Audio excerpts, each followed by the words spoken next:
amigos, a medida de que se acerca ya el fin de año, sabemos que las cifras de la violencia han aumentado muchísimo, no solamente aquí en nuestro país, sino en muchas partes. Pero los que vemos las noticias a diario que en Estados Unidos nos preocupamos, ¿no? ¿Por qué tantos tiroteos en diferentes ciudades, en todas partes?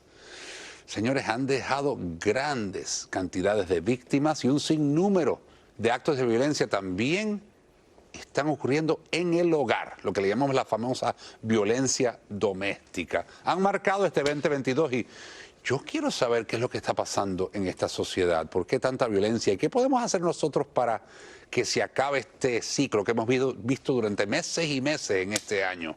En nuestras familias, señores, en nuestras comunidades, para ayudarnos a entender todo esto, que es muy preocupante, tenemos a nuestra invitada y experta, una amiga de la casa. Le doy la bienvenida de nuevo a la doctora Katia Castellanos. Ella es especialista en esta intervención de crímenes violentos. Doctora, me preocupa. Sí, padre. ¿Cómo lo ve usted? Y nos tiene que preocupar mucho, y lo que hemos descubierto es que el 70% de todos estos tiroteos masivos tienen una conexión directa con la violencia doméstica. Ay, Dios, no me digas y eso nosotros lo sabíamos ya. Que están aprendiendo en la casa. Que la violencia viene de la casa. Estamos siempre pensando que es el problema de la salud mental y no nos estamos dando cuenta, ¿verdad? Tenemos que ver también el problema de las armas, y yo no hablo de cosas de política, sino es más bien de humanidad. Pero es que no es un tema político. Aquí cada vez que uno empieza a hablar cualquier tema de esto, la gente se friquea. Oye, no, que si se está metiendo en política, este es un izquierdista, es un derechista. No es cuestión de izquierda ni derecha, es cuestión de humanidad. Exactamente, o sea, padre. ¿Qué está pasando, doctora? ¿Por qué un niño de 15, 16, yo le digo niño, un joven, vamos a decir, un adolescente, nosotros son niños, 15, 16 años, agarra un arma y hace este tipo de cosas, de ir a un colegio? Padre, porque esto viene desde el 50% de los hogares violentos. Imagínese que sea un niño varón de 8 años que está viendo el padre todos los días escupirle la cara a la madre. Él lleva una rabia por dentro. Hemos descubierto, la Organización Mundial de la Salud acaba de anunciar 300 millones de personas padecen de depresión globalmente. Imagínese usted, la depresión está como encapuchada en el anger, es la rabia comprimida, muchas veces se manifiesta en depresión. No estamos atendiendo a esos niños, no estamos pensando en esos niños. Ahora, aparte, hablamos de los niños, y es verdad, ellos están en el ambiente familiar ese, pero ¿quién le dice a un padre de familia, a una madre de familia, óyeme, tú tienes que tomar medicamento para esa condición que tú tienes? Tanta gente que se rehúsa a ser tratada por un psiquiatra, porque dicen, no, que los psiquiatras son para gente loca. No, no, es que todos tenemos un poquito de locos, señores, y todo el mundo necesita, a veces, ¿no?, algún tipo de tratamiento. Yo creo que es el área menos atendida en la sociedad. Así mismo es, padre, y hace mucha falta. Y hace mucha falta, y le agradezco mucho la oportunidad de venir a hablar para crear conciencia, porque a las personas no les interesa saber de la violencia doméstica, pero si vas a la iglesia, vas al mercado, vas al colegio, vas al college, mire, el que hizo el manifiesto de 137 palabras diciendo que las mujeres había que todas cogerlas y matarlas de hambre, hacer como un bootcamp, y mató un montón de gente en el college. Horrible. El de Pauls, donde estuve, él tuvo violencia doméstica anteriormente. Tenemos casos, hubo un caso que fue increíble, que fue frente a una corte y le han enseñado la bala con el nombre de la mujer, Dios y mío. el juez no ordena que le quiten las armas. Entonces tenemos casos así. Las leyes son complicadas, yo entiendo eso. Ahora, quiero otra cosa que me explique, que creo que puede ayudar mucho a nuestra gente. ¿Qué puede hacer un papá, una mamá, una abuelita, un abuelito?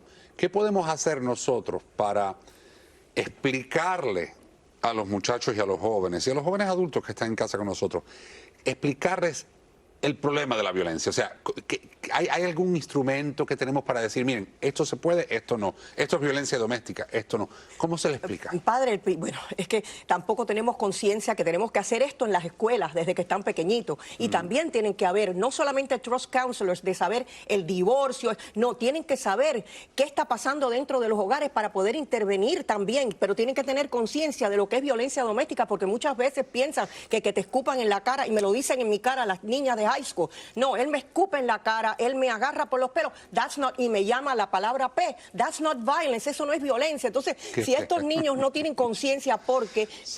Porque es el TikTok, porque ellos ven, ellos están expuestos a la violencia como no estamos expuestos nosotros. Entonces, dentro del hogar... Aparte, que qué bueno que usted mencione el TikTok, porque todas las redes sociales tienen la capacidad, no sé si lo han visto, en Facebook, en Instagram, en el mismo TikTok, usted puede reportar cuando hay algún tipo de abuso, de violencia, harmful, creo que le dicen harmful content, un contenido que sea dañino. Y usted puede reportarlo. Y yo soy de los que lo reporto. Cuando yo veo algo que no está bien, no debe estar ahí. Casi nadie. O lo bloqueo o lo reporto. Pero sí creo que hay que reportarlo más porque son contenidos que hacen daño. Pero hay morbo y los niños les gusta y eso es lo que atrae. Sabemos que niñas de 12 años ya están viendo pornografía. O sea, es muy importante la observación, padre, enseñarle a los niños qué son sus emociones y eso es otro programa, cómo uno controla las emociones, pero primero hay que reconocerlas, no castigar, tener una emoción como tener rabia. Al niño no se le puede decir no puedes tener rabia. Lo que se castiga es la conducta, la agresividad, pero contener la agresividad, escuchar, oír, estar presente para que nuestros niños no hagan lo que hizo el de Parkland. Un consejo para terminar. Rapidito. ¿Qué podemos hacer para no crear jóvenes violentos?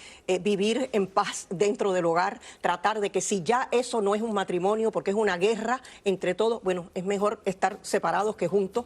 Tienen que, las personas, antes de casarse, tienes que saber, tienes que conocer dónde vas a entrar y cuando tienes a tus hijos, pensar que el daño no es solamente psicológico y emocional, también es físico, porque tenemos pruebas de escanes mentales, de MRIs, de niños que tienen la misma actividad en el cerebro de violencia que tienen los veteranos de guerra, padres, los niños expuestos a la violencia. Así que estamos haciéndole mucho daño a esta sociedad y al que nos importe, ¿verdad?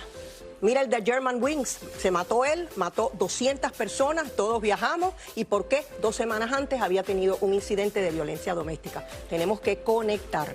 Gracias, doctora. Y ustedes, señores, hagan la conexión también en su hogar.